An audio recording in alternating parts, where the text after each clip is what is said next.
Welcome to Late Night with the Allies, episode 4. My special guest today, Ian Hank. Hello. How you doing, Ian? I'm good. How are you? Good. All done with your chili? Yep. All done? Finished it. Excellent. Might have to get more later, though. Took a few weeks. Yeah. Just slowly. Gotta let it cool off. Ian, Hot. I'm excited for you to be here. Sweet. Ian, tell me, we're going to get intimate. Oh. So settle in. Get ready. Okay. I'm ready. Tell me about... He didn't really tell me what this is about. Exactly. I love it. You know I love a good ambush. Don't know what's Tell me happening. about St. Croix. Tell me about your origins. St. Croix Falls, Wisconsin. Yeah, I want to hear about it. I don't know Well. much about like your youth and like what did you do? Did you like when I think of St. Croix Falls, I think of like glistening waterfalls and like nice pretty fields and like little Ian running through. Kinda. The falls were replaced in 1912, I think. Oh, what? By a dam. So we had hydroelectric power. This is Wisconsin. Yeah. It's on the St. Croix River, on the border between Minnesota and Wisconsin. Okay. The summers are nice but hot and humid. Lots of tornadoes and thunderstorms. Were you ever involved in a tornado scare? There were a lot of scares. Our town it's very hilly. I believe it's high enough to qualify as a mountain, but only just. It's like walkable, you know. It's not- Yeah. But like the main street is like that probably.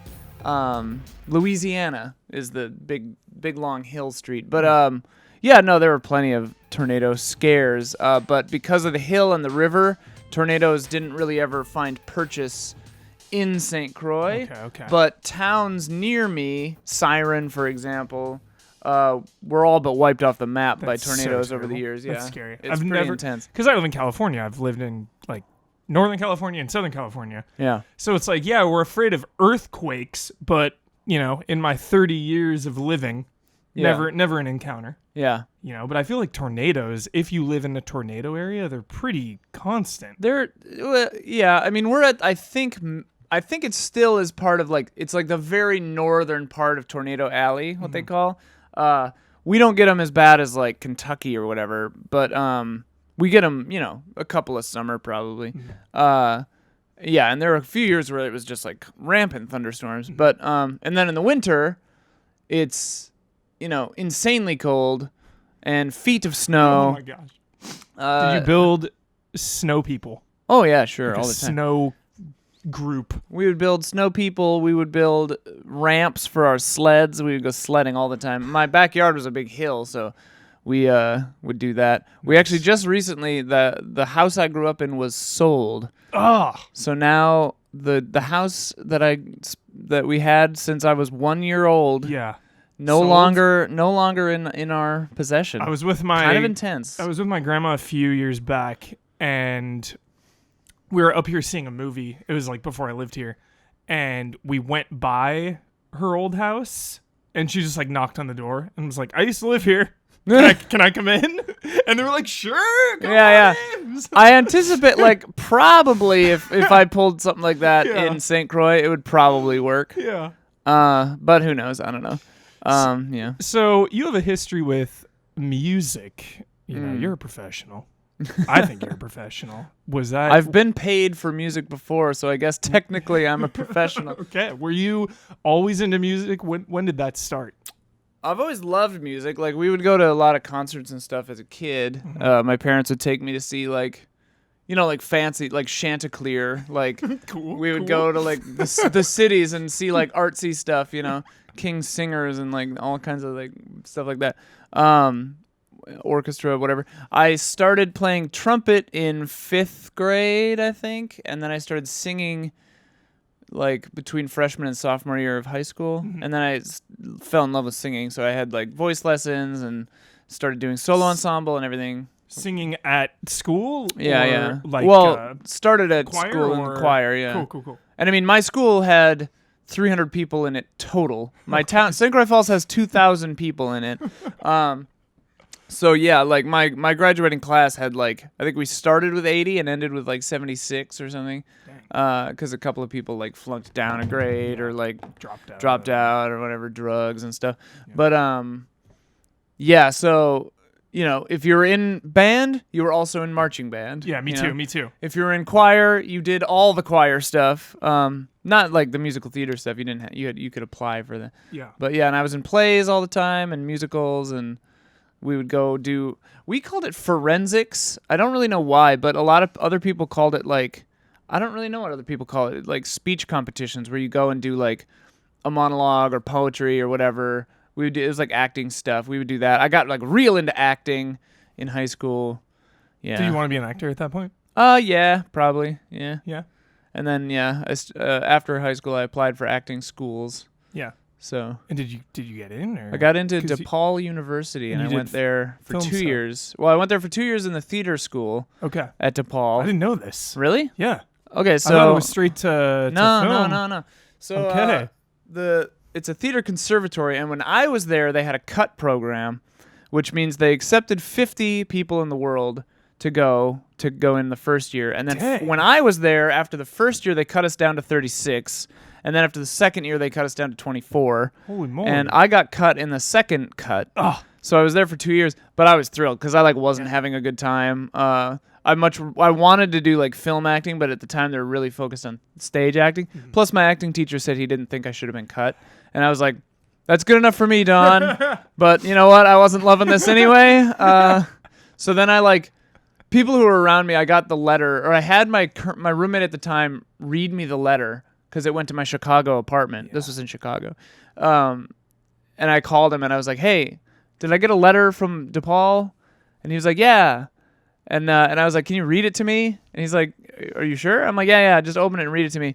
And he's like, "Oh, we're disappointed to let you know that, and he's like, "Oh man, I'm sorry." I'm like, "Yeah." And I kind of sat down for a couple of minutes and I was like, "Okay, what do I want to do?" It was between creative writing, being a therapist, or film school. I think I thought about it for about 10 minutes. And I was sad for about 10 minutes. And then I was just like, all right, film school, whatever, Didn't really look back. Oh, it's good. And apparently all my friends who stayed in the program said it totally sucked the last 2 years. And I don't even think they were just saying that, Is that standard? That seems brutal. No, well, now they just cutting people? Since the year after I got cut, or a couple years after, they changed it to only cut once. So they just cut it straight in half after the first year. Okay, that seems after 2 years. Yeah, it's pretty intense. Well, the nice thing is I feel like I got, because the second 2 years were sort of from my friends that were still in, they said it was got kind of weird and they didn't feel like they were really learning as much.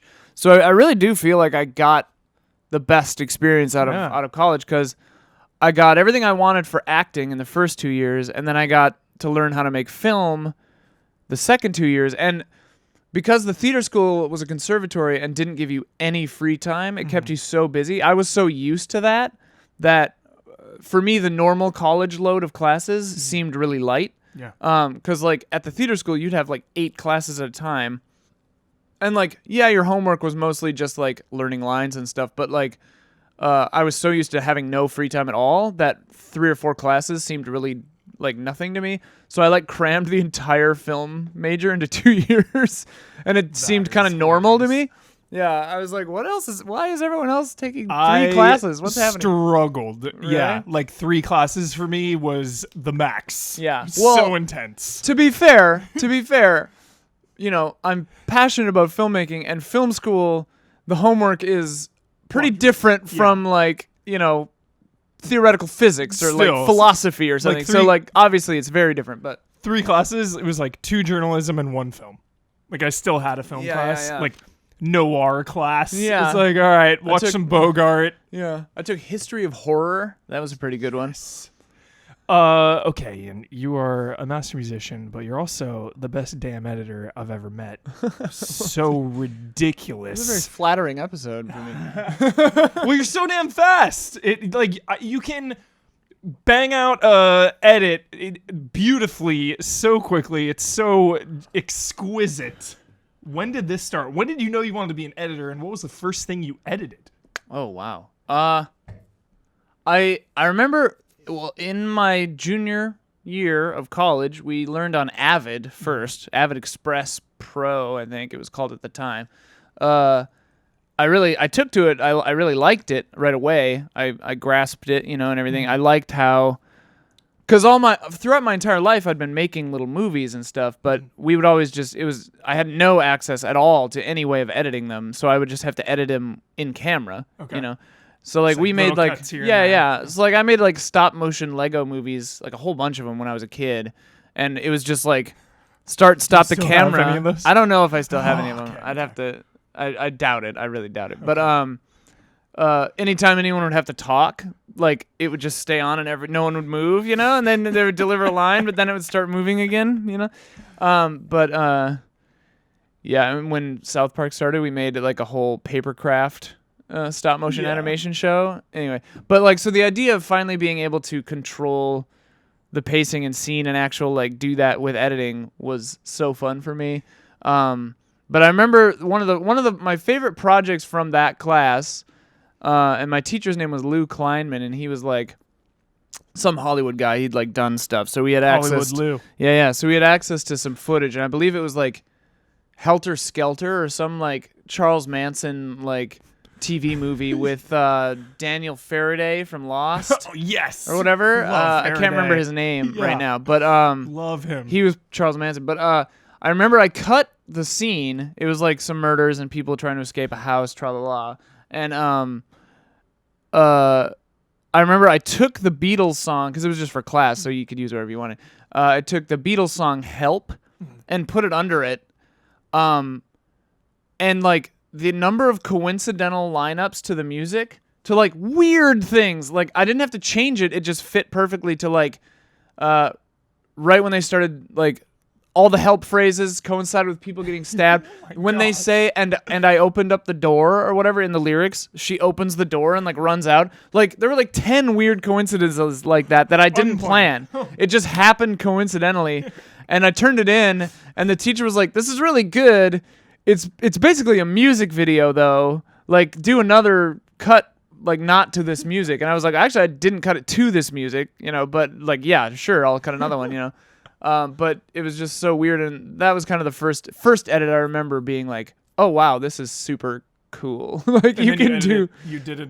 I did another one, yeah. That was more like a scene with just kind of like under it. Yeah. Then we switched to Final Cut because that's when HD started happening, and everything was very weird and confusing, and you had to use DV tapes for everything, and it sucked. Yeah. Premiere wasn't really around. And then you went to, like, how'd you get to GameTrailers then from there? Well, after I graduated, I worked on and off at the Landmark movie theater in Chicago. How was that? Tell me about working at a movie theater. I never did it. Oh, I went straight to restaurants. Oh, I worked in a movie theater in St. Croix Falls as well. Yeah. The Falls Cinema 5, which Such a great name. it was amazing. Falls Cinema 5. Dude, 10 out of 10 name. And it was like right downtown, like great little theater. Now it's up on the highway by the Walmart, but that's like the most Wisconsin sentence I've ever said. But by the big Walmart, we got the big Walmart in St. Croix Falls. That's not a Wisconsin accent, but that movie theater was amazing back then. Mm-hmm. You get to see movies. I remember my friend Joe and I watched Red Dragon the day before it came out by ourselves to like because the Jackie, the lady who ran the theater, had to like QA test all the movies the night before to see if they would work, So we got to see it. I saw Matrix 2 twice before it came out also. And then That's like when fun. it came out, all my friends were like, "We're going to go see it." I was kind of like, I've seen it twice. But yeah, it was a blast. Nice. We actually had tornado scares at the theater a couple times. We had to like shelter people in the theater, Whoa. There was like a procedure. and Yeah. stuff. But yeah, so after college I worked at the Landmark here and there, and then I worked at a place called Peak 6, which is in the Trade Center downtown Chicago, which if you watch the movie The Dark Knight, it's the building that Batman flips his motorcycle off of. You see it down the street. It's at the end of the street. I think actually it's Wayne. I think it's Wayne Tower in those movies. The Trade Center. I worked there, so you could see the. You worked at Wayne Tower? I worked at Wayne Tower. I'm Bruce Wayne. There are these really tall windows in that building, and you can see them in the shot where I think the reverse shot of when the truck flips over, because when the truck flips over, it's down that street that way. But if you, you can see shots of the big tall windows. That was the office I worked in. Peak 6. I worked for cutting videos for like traders, like options. I remember the first day I worked there, not to besmirch the financial industry, whatever, like have your own opinions about it, but like, it was pretty intense when I started working there because they wanted us to, because we were like low class citizens there, so we weren't really supposed to use like the nice Peak 6 bathrooms. We were supposed to use the trader bathrooms they used from the trade floor. Yeah, you're using like the executive. Yeah, they're like, don't use those. They're like, go out and use with the traders. And like, man, those guys are intense. Whoa! It was so like stock traders. Yeah. Like the Chicago trade floor. Whoa! Like was right there. Sounds like hardcore. Yeah, it is insane. Yeah. Like I went out on the floor sometimes. We would shoot shows. But anyway, for them I would shoot stuff and edit stuff and make graphics. But I remember my first day, I went into that bathroom, which was like huge, long, like just a million stalls. Out of spite or unintentionally? It was just the closest bathroom. You're like, I gotta go. I'm using this. Yeah. Well, later they were like, well, no, that's the one we were supposed to use. Okay. Later they were like, don't use this bathroom up here. You guys aren't wearing $1,000 suits. Like, stay out of here. They wanted us to be in there with the traders. Yeah. I keep hitting this. But anyway, the first day I went in there and like I saw a cockroach crawl across the floor. Pretty sure I heard a guy do coke in one of the stalls and then scream. And then like everyone always had like terrible bowel issues in that bathroom all the time. Probably because they were doing so much coke. I don't know. But yeah, it was very intense. It was Coffee and cigarettes. Yeah. Like, I walked in there and it was just a guy going, ah! And I was like, what is my life? What happened to me? Anyway, so I worked there for a few years, and then they fired. Years. Yeah, like a year or two. Did this? And then they fired us. Did this affect your health? Working in this environment? It was kind of intense. I'd have to get up at like 5 every morning and take the Brown line down to the downtown, which actually I hate getting up early, but like I got used to it. And seeing the sunrise every day was pretty kind of interesting. Yeah, once you're forced to get up that early, it's actually very nice. Yeah. It was not a happy time for me, really. I was like not being paid very well, and like Chicago was kind of intense. There were definitely a few years in Chicago where like I was like paying for food and rent on a credit card and like didn't have any, prospects. Ramen, eating the ramen. Oh, ramen every all day. the time, like really depressed all the time. But I don't know. I've always been like roll with the punches kind of deal, and like working at the movie theater. And then like after the day I got fired from Peak 6, not fired, they laid us all off because they just weren't doing video anymore. It made it sound like I was like did something wrong or something. No, they just laid off everybody in the video department except for like 3 people in a different department from mine. Got it. Which is like whatever, it's fine. So then the day I got laid off, I went to the movie theater again, and I was just like, "Hey, can I have my job back?" And they were like, "Yeah, sure. Start tomorrow." Awesome. And so I just like literally just went back to square one.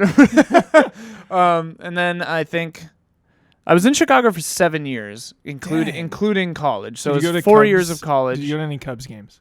I went to one Cubs game the week I was leaving town. My friend Andy, one of my best friends in Chicago, was like, "Hey, you want to go to this Cubs game? I got tickets from somebody, and he didn't even know like where the tickets were. Yeah. Get this, dude. 3rd row behind home plate. Yes.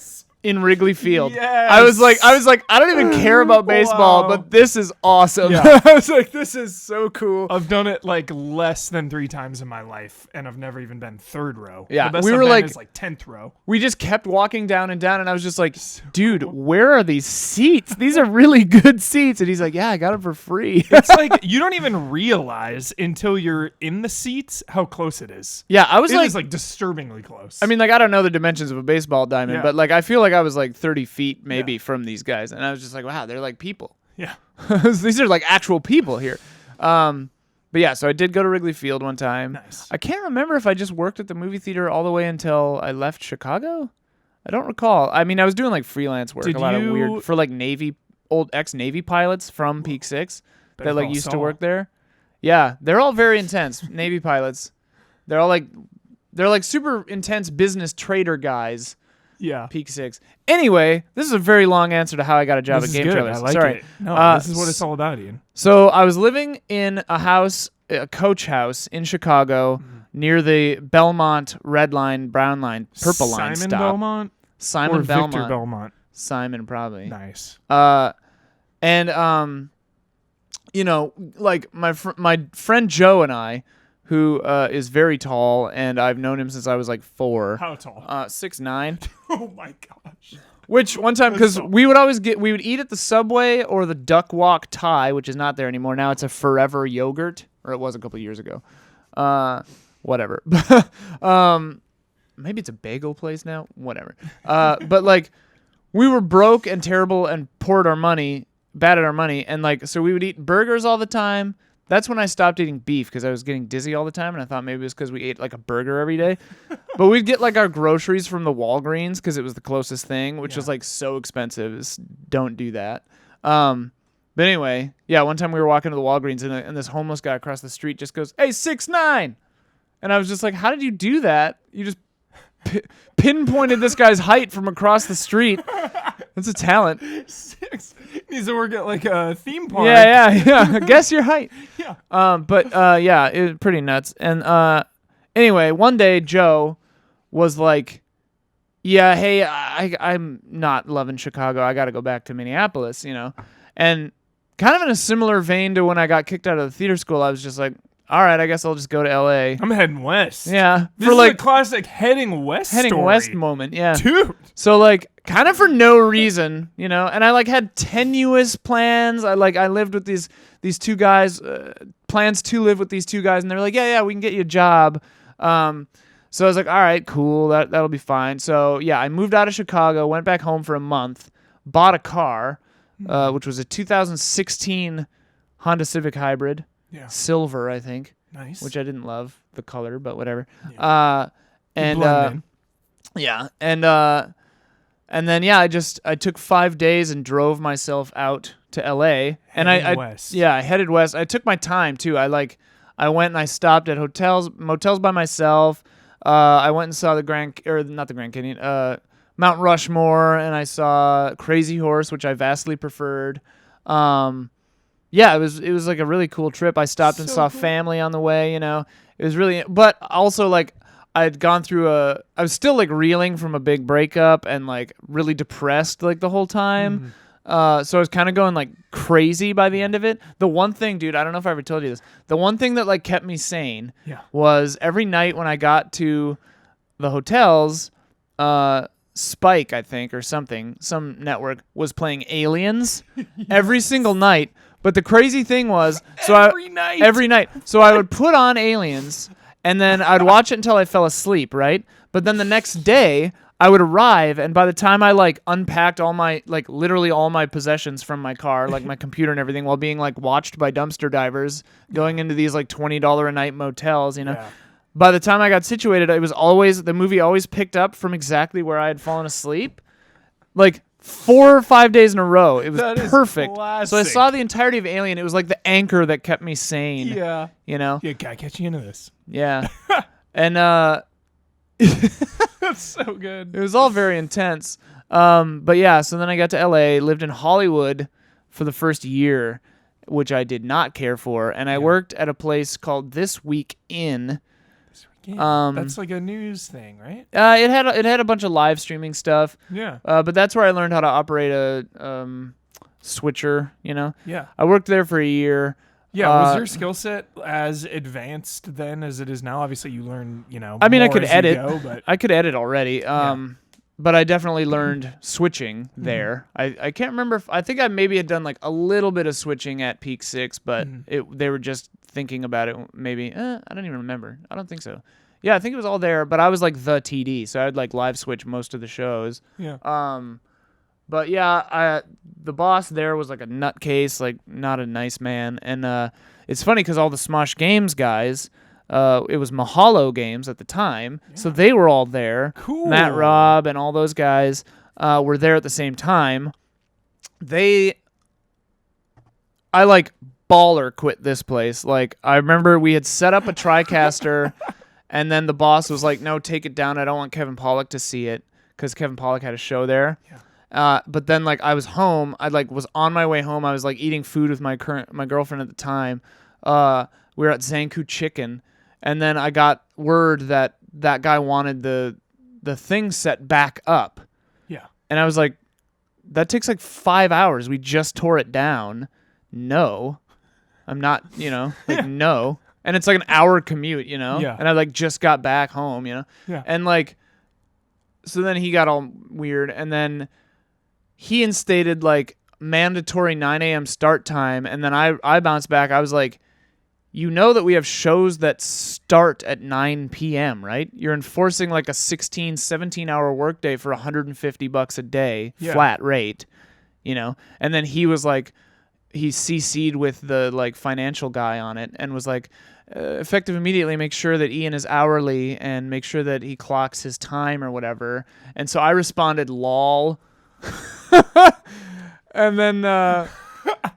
something like that, and then like he said some other thing, and then I was just like, effective immediately. I'm looking for other stuff. Take that, corporate America. Yeah, well, dude, you have like a corporate America history. Stock traders. I have a big chip on my shoulder for, because Peak 6 like wasn't a terrible job, but like this one kind of was. But like anytime someone says you should have a startup mentality for their startup, yeah, like if you can afford it, run away, because they're going to take advantage of you. Mm-hmm. Like, I wish I had the wherewithal, and I mean, like, this comes from experience, but like, and a place of privilege. Obviously, like, if you're able to say no to a job opportunity, that's huge. But like, if someone says like you should have the startup mentality, you should say this is not my startup, because like, this is your dream, not mine. I don't give a damn about your company, like not at all. And I mean, like, this is kind of like where millennials are at, right? Like, we're all just like, yo, I don't care about your startup.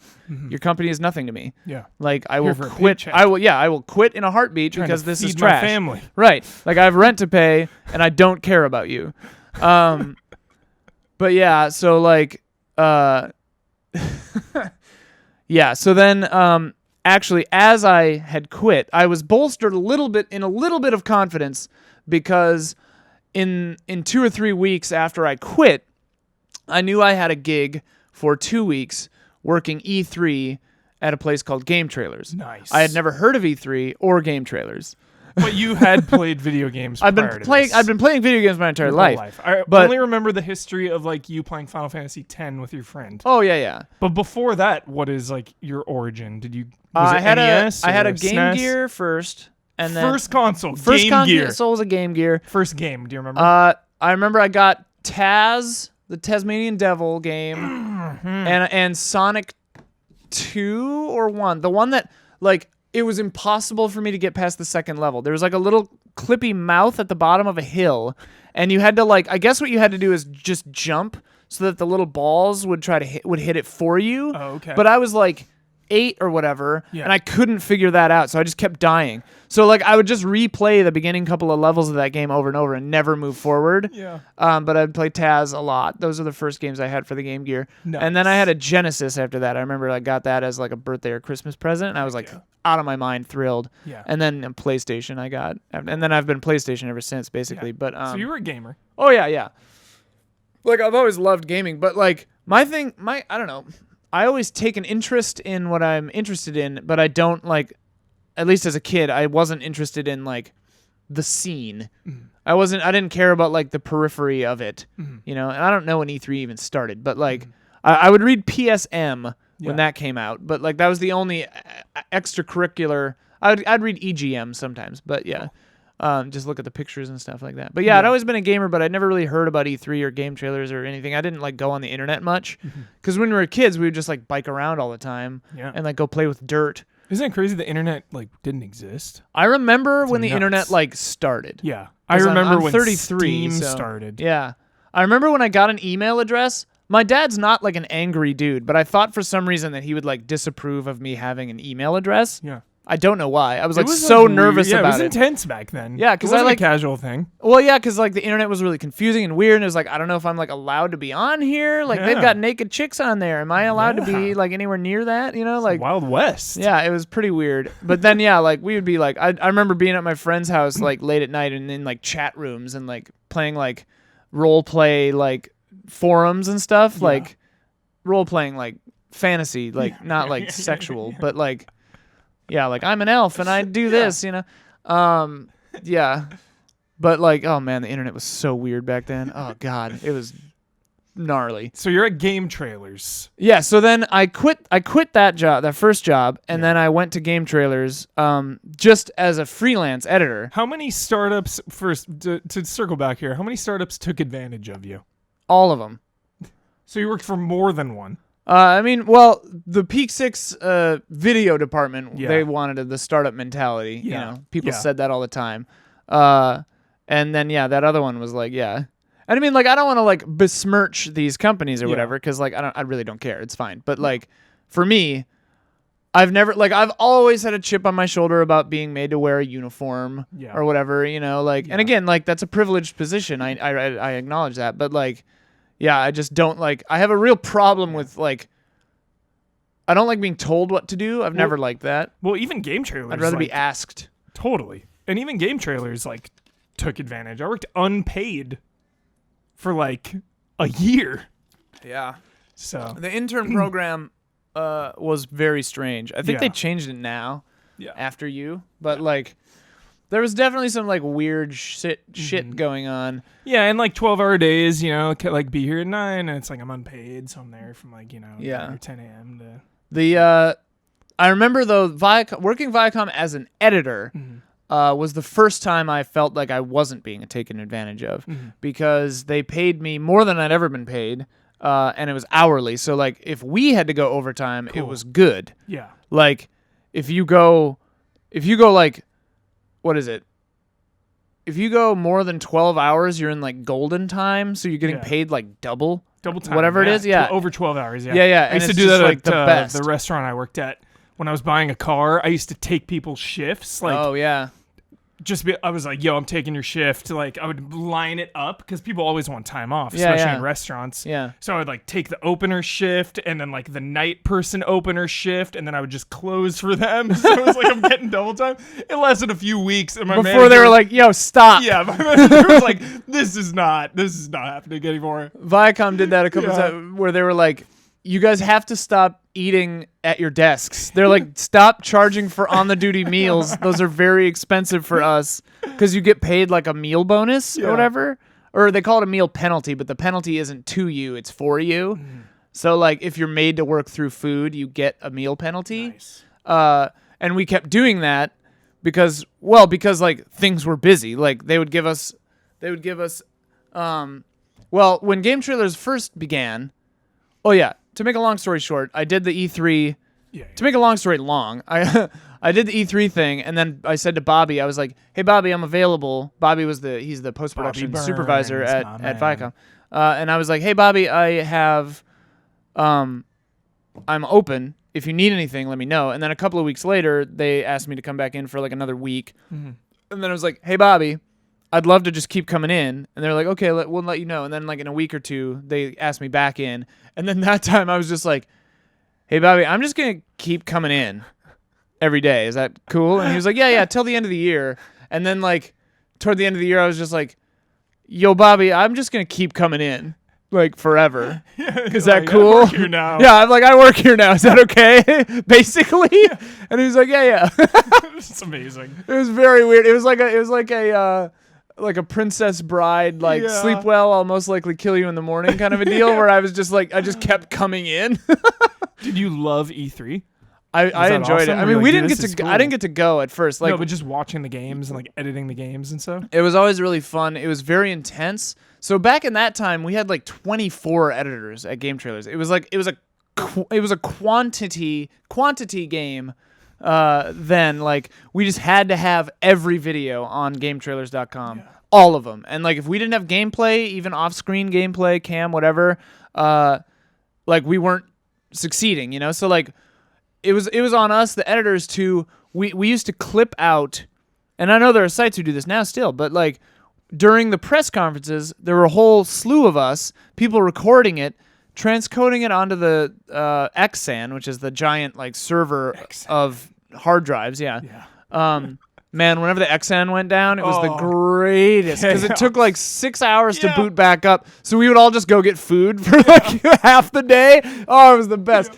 XSAN is dead. Long live the XSAN.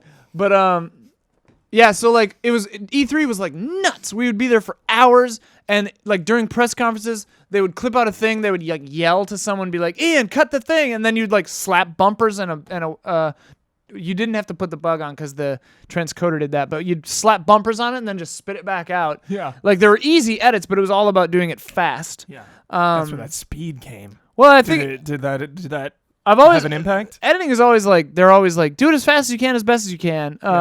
Yeah. So like for stuff that's non-narrative, I definitely like my modus operandi for that kind of stuff is if it fits, throw it in there. Yeah. And just keep it in mind, and if something better comes along, replace it. Nice. And like most times, like that's how you can cut a review in 2 hours.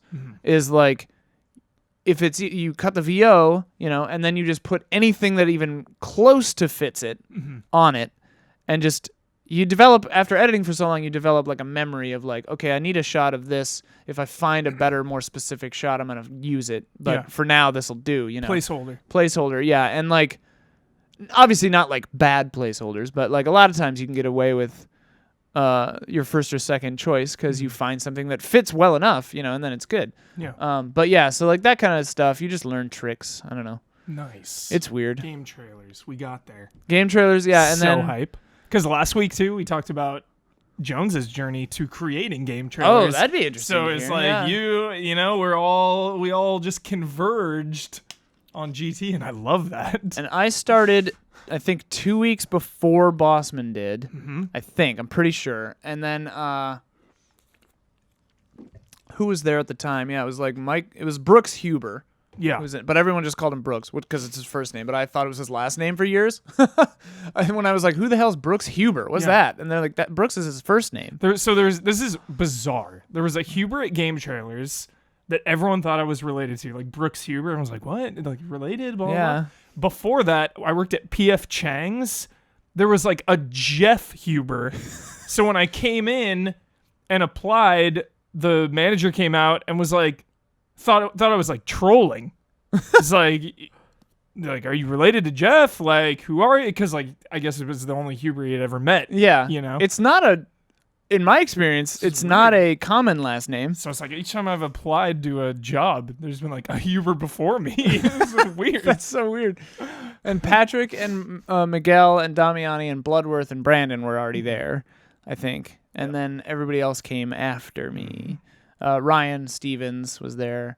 But yeah, I predate you and Brad and Ben and Kyle. Was Don there? Don, I think, was already editing there. Yeah. Nice. Yeah. I think Don was already there. Yes. Nice. So yeah. And then everybody knows the rest. Like various worked there for a number of years. Layoffs. And then the layoffs happened, and Jeremy, who's now at Epic, like crushing it. But like, I think part of the reason he wanted Elise and I to do Mandatory Update was so that because he may have known layoffs might be coming. So he was like, well, if I let them do that weird news show they keep pitching to me for the last 2 years, they might make the cut, So like he at least tried to like save a couple of us, which is very cool of him to do. Jeremy is such a good human. Oh, he's the best, man. Jeremy rules. Also very good cook. Makes very good food. Anyway, yeah. Rambling. I feel like I rambled. You're supposed to ramble. Okay. On the late night with the allies. Hopefully it wasn't too irritating. Before we depart, I like asking you random questions. Who is your favorite fictional character? Oh, man. Yeah. Well, the first one that comes to mind is Ghostbird from the Southern Reach trilogy. Okay. The biologist. Cool. Cool. That's the first one that comes to mind. I don't know if that's my favorite. Yeah. I really like Doctor. That popped in your brain. I really like Doctor Who as like a person. Jeez. That's hard. Who's yours? Ellen Ripley. Dude, that's a good one. It's gotta be Ripley. I like Ripley. I wonder if Ripley would be. My criteria is like, would they be cool to hang out with? Dude, Ripley, I don't know if Ghostbird yeah. would either. But Ripley would be cool to hang If the out with. aliens were wiped out, Ripley Yeah. would be chill. Ripley would be very Yeah. chill. Yeah. She would be probably the most chill. She's Yeah. like, I made it. I'm done. They've been wiped out. I made it through. Yeah. I want to Yeah. see Ripley versus a predator, though. Oh my That's what I god. want. Oh I my want, like, god. like we were talking about Predator last time too with Jones, and I was like, I kept thinking about it as the days went on. I was like, yo, That's a no-brainer. cross those franchises again, cross the streams, get Ripley in there, Sigourney Weaver taking on some predators. I can imagine her first reaction just being like, "What the hell is that? Yeah. There's more of these things?" Yeah. The Alien universe, the universe of the Alien franchise, Yeah. very confusing. Unclear if there are other extraterrestrial life forms that they're aware of or not. Prometheus muddies the waters. Alien Covenant really muddies the waters. Oh boy. That is a conversation for reaction shots. Oh yeah. All right, Ian. All right. Thanks for joining us. Thanks for having me. See you next time, allies. Bye.